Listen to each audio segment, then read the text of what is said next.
কোরআন নবীর সামনে, কন্যা কন্যা কোরআন নবীর সামনে।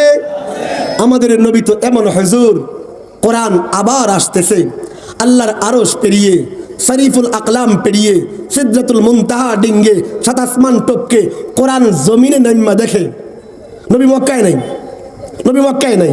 এবার কোরআন নিজের নাম মক্কি পাল্টিয়ে মাদানি রেখে, কোরআন নিজের নাম মক্কি পাল্টিয়ে মাদানি রেখে ওই কোরআন নবীর সামনে। আরে কন্যা নবীর সামনে। নবী কি মাথা ঠিক আছে না সবার? সবার ঠিক? তাহলে বুঝেন, মোল্লা বসে মঞ্চে, আগের মতো লাল নীল হলুদ পাগড়ি মাথায় অথবা সাতরা টুপি, বৈশা বলে আমার চিনেন, আমি তো অমুক দরবারের গদ্দি নিশিন। অমুক দরবারের কি কথা বুঝতেছেন নি? আমি নবীর আশিক। আচ্ছা নবীর আশিক, তাহলে কি? আমি হুজুর, কিন্তু আমি এখানে বসে দুরূদ পড়ুম, নবী এখানে হাজির।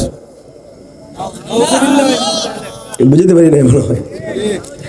মোল্লা দাবি করতে 1.5 ব্যাটারি মোল্লা। কয় ব্যাটারি মোল্লা? 1 ব্যাটারি কিন্তু কাজে লাগে, 2 ব্যাটারিও কাজে লাগে, 1.5 ব্যাটারি কোনো কামের? বলেন বলেন। এরকম আকাইম্মা মোল্লা মঞ্চে বৈশা বলছে 7 সমুদ্রের পানি দিয়া গোসল করাইলো, হেড নাফাকি দূর হইব না। আমরা বলি আমি নিজে গিয়া হাজিরা দেই, নবী হুজুর। কন্যা নবী কি? আমরা ভিসা পাসপোর্ট কইরা নবীর দরবারে হাজিরা দেই, কারণ আমাগো নবী কি হাজার না হুজুর? হাজার না হুজুর? মস্ত হইছে। আরেকটু বলে শেষ করে দিই। দেখেন দেখেন, আবার বাইতুল্লাহ যাই, আল্লাহ সবাইকে যাওয়ার তৌফিক দান করেন। যারা একবার গেছেন তাদেরকে বারবার যাওয়ার তৌফিক দান করেন। বদ্ধ করতেছি নাকি? তামিন করেন না কেন? যারা যান নাই আল্লাহ তাদেরকে অবশ্যই যাওয়ার তৌফিক দান করেন।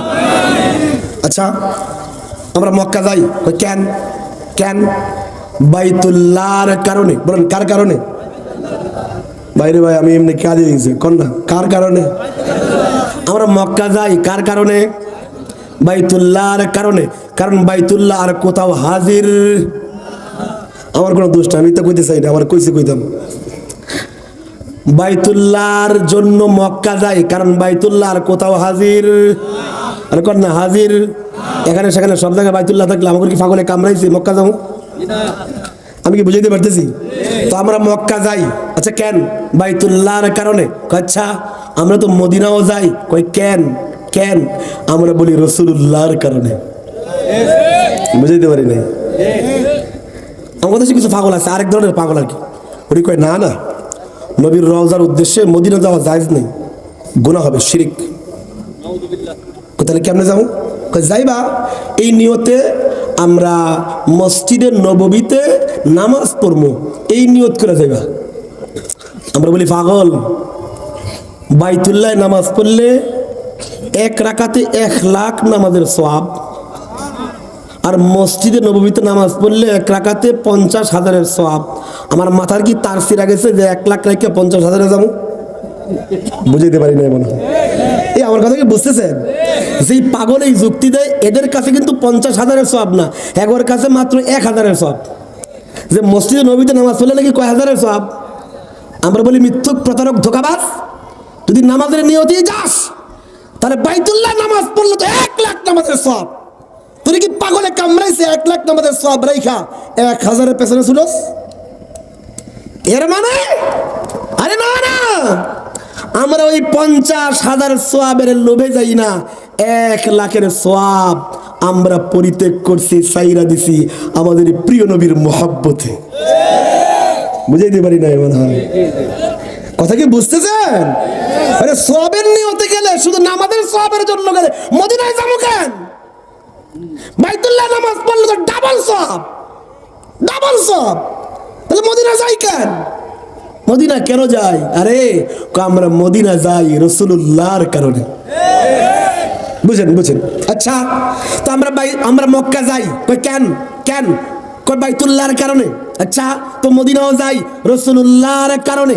তো বাইতুল্লাহ আমরা মক্কা যাই বাইতুল্লাহর কারণে, কারণ পৃথিবীর আর কোথাও বাইতুল্লাহ হাজির।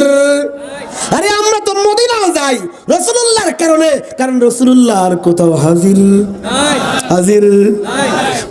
পাগলের মাথা খারাপ করে না মানুষের।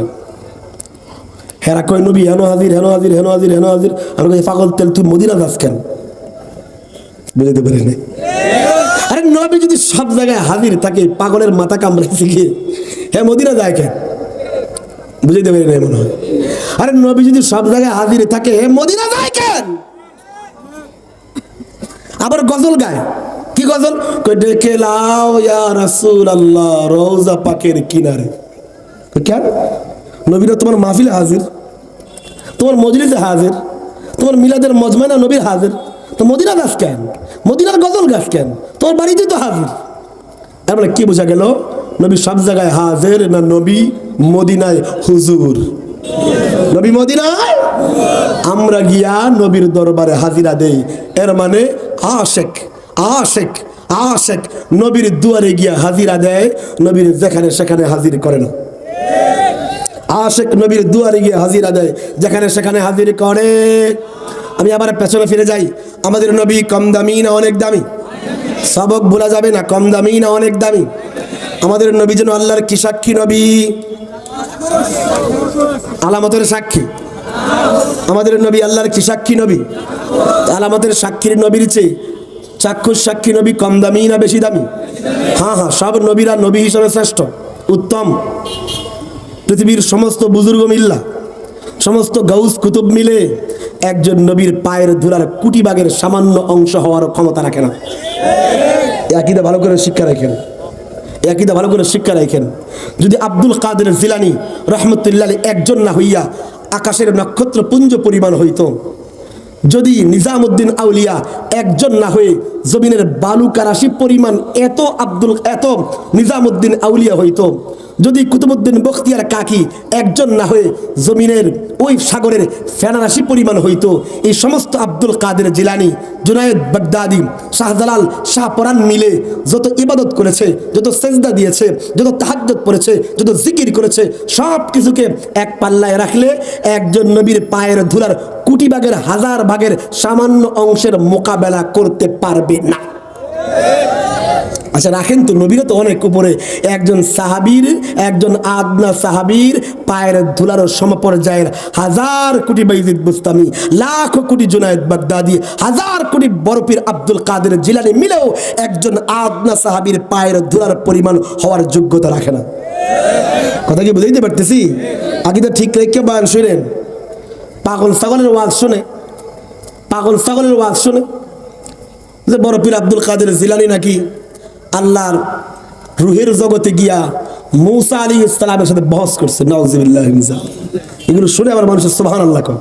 থাপড়ানো দরকার সকল বক্তাদেরকে। মূসা আলাইহিস সালামের মতো নবীর শানে গুস্তাখি গল্প বলতেছে। ইমাম গাযালি রাহমাতুল্লাহ আলাইহি নাকি ডাক দিয়েছেন রাসূল করিম সাল্লাল্লাহু আলাইহি ওয়াসাল্লাম মূসা আলাইহিস সালামের সাথে ডিবেট করার জন্য রুহের জগতে। তো ইমাম গাযালি রাহমাতুল্লাহ আলাইহি নাকি হযরত মূসা আলাইহিস সালামের মতো নবীকে ধমক দিচ্ছে। এগুলো শুই না আবার সবাই কয় সুবহানাল্লাহ। আমাদের মাথায় এমন পচন ধরছে, মাথা ঠিক নেই তো। যে আব্দুল কাদের জিলানী রহমাতুল্লাহ নাম মনে আসতো, তো একটা ঘটনা মনে পড়ছে। একটা কিতাব আছে আরবিতে, সিয়ারুল আউলিয়া, এটা গ্রহণযোগ্য সিরা আউলিয়া কিরামের গ্রহণযোগ্য একটা কিতাব। বাংলায় যে পাওয়া যায় তাজকিরাতুল আউলিয়া, এতে ভুয়া গল্পে ভরা। সিয়ারুল আউলিয়া আব্দুল কাদের জিলানী রহমাতুল্লাহ একটা ঘটনা আসছে সনদ সহ। সেখানে আসছে একদিন আব্দুল কাদের জিলানী রহমতুল্লাহ আলাইহি শেষ রাতে উঠছেন তাহাজ্জুদ পড়ার জন্য। কোন নামাজ পড়ার জন্য? তাহাজ্জুদ পড়ার জন্য।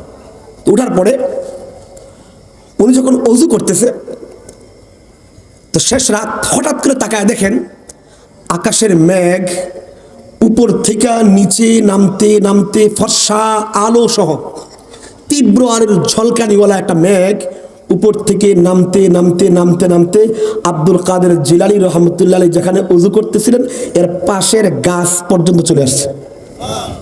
বুঝুন বুঝুন, আমরা হইলে তো বদনা থুয়ে দিতাম দৌড়, ঠিক না? তো আল্লাহর ওলিরা আল্লাহ ছাড়া কাউকে ভয় পায়। তুমি দেখতেছে তামসার ওযু করতেছে, যে তো তো গাছের কাছে নাইমা এটার যেই আলো চারিদিকে ছড়ায় পড়ছে, পুরা এলাকা ওই মেঘের আলোয় আলোকিত হয়ে গেছে। বুঝলেন? আব্দুল কাদের জিলানী চুপচাপ ওযুই করতেছে আর দেখতেছে কি করে ওটা। হঠাৎ করে বুঝেন রাতের অন্ধকার, শেষ রাত, নীরব নিস্তব্ধ রজনী, কোথাও কোনো আওয়াজ নাই। এমন সময় উপর থেকে নেমে আসা একটা মেঘ, সেখান থেকে আলো বিচ্ছুরিত হয়ে পুরা এলাকা আলোকিত। কি এক মোহময় দৃশ্য! সেই সময় ওই মেঘ থেকে একটা গুরু গম্ভীর স্বরে আওয়াজ আসছে। আওয়াজ কি আওয়াজ? আওয়াজ আসতেছে, বলতেছে, আব্দুল কাদের, আমি তোমার উপরে সন্তুষ্ট হয়ে গেছি। তোমার উপরে কি হয়ে গেছে? আব্দুল কাদের জিলানী ওযু করতেছে, কোনো খবর নেই, দেখতেছে। আব্দুল কাদের, আওয়াজ আসতেছে, আব্দুল কাদের, আমি তোমার উপরে এমন সন্তুষ্ট হয়েছি, তোমার মৃত্যু পর্যন্তের সব আমল আমি মাফ করে দিয়েছি। আপনি কোন সুবহানাল্লাহ না? আপনি যখন বললেন সুবহানাল্লাহ, যখন আওয়াজ আসছে আব্দুল কাদের, মৃত্যু পর্যন্তের সব আমল তোমার মাফ, আর লাগবো না, যথেষ্ট করছো। আব্দুল কাদের জিলানী হাতের বদনা ওযু থুইয়া ওটার দিকে ঢিল মেরা বললেন, আউযু বিল্লাহি মিনাশ শাইতানির রাজিম। বুঝুন বুঝুন, মাথা ঠান্ডা রেখে বুঝুন। শেষ রাতের নীরব নিস্তব্ধ রজনীতে এরকম একটা মেঘ আইসা গুরু গম্ভীর আওয়াজে শোনাইল, আমল সব মাফ। বড় পীর আব্দুল কাদের জিলানী খুশিতে ঘরে গিয়া নাক ডেকে ঘুমাইছে না হের বদনা দিয়া ঢিল মারছে? আব্দুল কাদের জিলানী ঢিল মারছে আর বলছে, আউযু বিল্লাহি মিনাশ শাইতানির রাজিম, আমি আল্লাহর বিতাড়িত শয়তান থেকে আল্লাহর কাছে আশ্রয় চাইতেছি। তুই মেঘ তাড়াতাড়ি গুটায় মুটায় কালা হইয়া দিছে তোর, যাচ্ছে আর বলতেছে, আব্দুল কাদের, আজকে বাচ্চা গেলি, আল্লাহ তোর সিনাই এলেম দিছে, এই এলেমের কারণে আজকে তুমি বেঁচে গেছো। আমনে কইতেছেন সুবহানাল্লাহ। আব্দুল কাদের জিলানী বলেন, নাউযুবিল্লাহ নাউযুবিল্লাহ, শয়তান, তোর প্রথম ধোঁকা আমি ধরে ফেলছি, তুই দ্বিতীয়বার আমাকে ধোঁকা দেওয়ার জন্য বলতেছিস। আমার ইলমের জন্য আমাকে মুতাকাব্বির বানাতে চাস, অহংকারী বানাতে চাস? না না, আমি আমার ইলমের কারণে বাঁচি নাই, আমি আল্লাহর রহমতের কারণে আজকে বেঁচে গেছি। ওই মেঘ শয়তান মেঘ রূপে আইসা ধোঁকা দিছে যে আপনি এত বড় আল্লাহর ওলি, নামাজও লাগতো না, রোজাও লাগতো না, কারণ আপনি আইনুল ইয়াকিনে পৌঁছে গেছেন। শোনাই বুঝাইতে পারি না মনে হয়। কি এমন জায়গায় পৌঁছছেন আপনার নামাজও লাগে না, রোজাও লাগে না।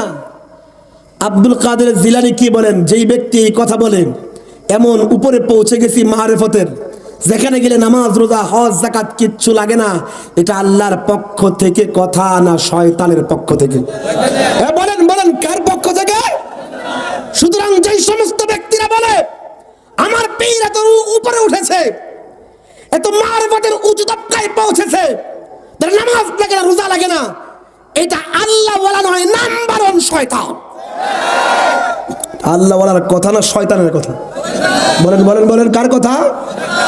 তোমাকে আব্বা পীর সাহেব কইছে, বড় পীর আব্দুল কাদের জিলানী রাহমাতুল্লাহ আলাইহি, তিনি বুঝে গেছেন, আরে আমার নবী মৃত্যুর আগেও বলেছেন আসসালাহ আসসালাহ, নামাজ নামাজ নামাজ।